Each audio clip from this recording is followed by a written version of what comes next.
Biyaheng Gabaldon to Dingalan. Sulit na sulit mga amigo. Tara! Tara mga amigo, umpisahan na natin ang biyahe. Aalis na tayo sa Gabaldon, papuntang Dingalan. 32 kilometers ang ating babiyahiin. Sa mga 45 minutes to 1 hour yan pag nakamotor.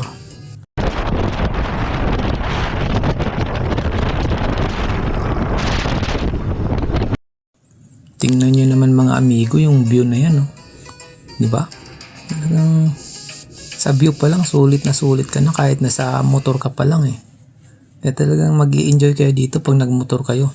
At sa ilang minuto namin pagbiyahe, narating na namin ang Calabasa River. Tingnan nyo yung tanawin, parang painting ang dating, oh. So, nandito kami sa Calabasa River. Sayang, alam ko lang nagdala ko sa ng baboy, ginisa ko tong kalabasa dito. Ito yung aming tour guide. Ayan, sila yung mga biyasa sa galaan. Kaya sunod-sunod lang kami sa kanila. Ayan mga amigo, may tumawid na 4x4 sa ilog, oh. Malakas talaga yung mga ganyang sasakyan. Bali wala lang sa kanila yung pagtawid sa ilog, yo. Hindi na nga pala kami tumawid ng ilog mga amigo. Baka hindi kasi kayanin ng motor. Nagpahinga lang kami saglit at diretso na kami papuntang Dingalan. Kabit! Itong si Mrs. bago kami umalis, pinasayaw pa ako ng hawak ko ang beat. At tumuloy na nga kami sa pagbiyahe mga amigo. Kasama ko nga pala ang mga Team Layas dito sa biyahe na to. Alam nyo kung bakit Team Layas? Kasi bigla ang plano, layas agad.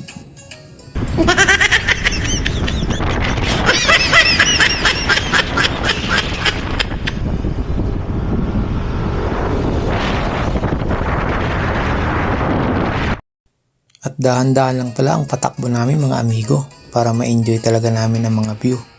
Kung mapapansin nyo, marami ring namamasyal ng mga oras na to. Ayun, ang daming rider, oh. At inabot na kami ng gabi sa biyahe mga amigo. Kaya nag-arkila na lang kami ng cottage para may matulugan. Malapit nga pala ito sa Biak na Bato dito sa Dingalan, Aurora. 3.5 ang arkila namin sa cottage. Mga amigo. Oy, good morning, good morning. Good morning! Coffee! Yan yung mga kasama ko rito. Yan ang mga Team Layas mga amigo. May kasabayan din pala kami nag-overnight. Pwedeng maligo dito pero medyo malalaki yung alon kaya hindi na kami naligo.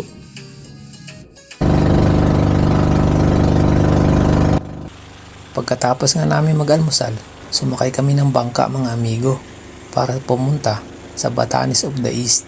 Doon kasi may magandang beach, hindi siya maalon kaya doon kami maliligo.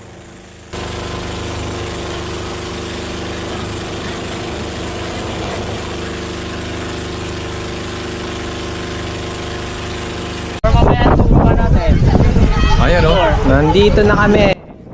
At nakarating na nga kami mga amigo kung saan kami maliligo. Dito sa beach ng Batanes of the East. Tingnan nyo naman oh, walang kaalon-alon kaya talagang masarap maligo dito. Tingnan nyo mga amigo, parang na ring Boracay oh. White sand na kasi siya. Saka malinis. Ayan oh.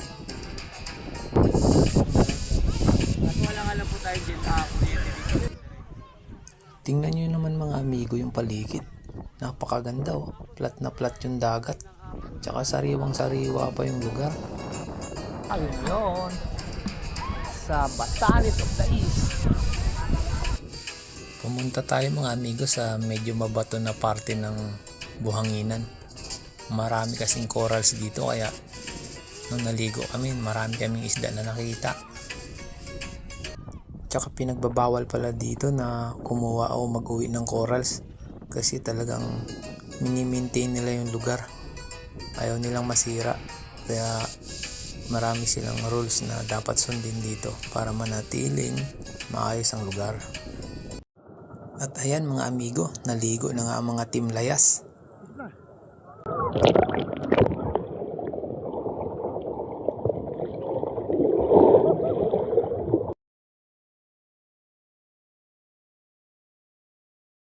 At ayan, sumisid na nga tayo mga amigo.